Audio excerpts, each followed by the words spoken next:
Hello guys, তোমরা সবাই কেমন আছো? আমিও খুব ভালো আছি। আর আজকে আমি এসেছি একটা খুব আমার জন্য খুব স্পেশাল ভিডিও একটা শেয়ার করতে। বুবুচির টাইমে আমি ভিডিওটা শেয়ার করেছিলাম, শেয়ার করিনি, ভিডিওটা বানিয়েছিলাম, কিন্তু আমি তোমাদের শেয়ার করতে পারিনি, কারণ আমার শরীর একটু ভালো না, তাই ভিডিওটা এডিটও করা হয়নি, তাই আমি পোস্ট করিনি। বুঝির টাইম আমি আমার মনের কথা ফিলিংস শেয়ার করছি। খুব ভালো লাগতো ছোটোবেলায় যখন মা সাজতো, আমি দেখতাম আলতা লাগিয়ে সিঁদুর টিঁদুর লাগিয়ে শাড়ি টাড়ি পরে খুব সুন্দর লাগতো মাকে। আমিও জেদ করতাম তখন যে আমাকেও লাগিয়ে দাও।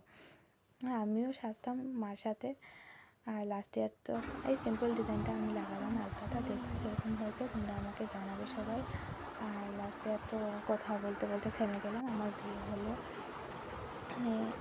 বিয়ে হলো তখন আমি কপালে সিঁদুর টিঁদুর লাগিয়ে সুন্দর হয়ে শাড়ি টাড়ি পরে সুন্দর হয়ে থেকেছিলাম, কিন্তু এবছর শরীরটা একটু খারাপ, তাই আমি শুধু সিম্পল সাজলাম, একটু আলতা একটু উপরে সিঁদুর লাগালাম। নাইটি রয়েছে, শাড়ি পরতে পারি না, আর তো ভেজাল করিনি, তাও শরীর ভালো থাকলে পরতাম। দেখো আমার সিম্পল ডিজাইনটা আর সিম্পল লুক কীরকম লাগলো, আলতাটা দেখবে কীরকম হলো জানাবে সবাই।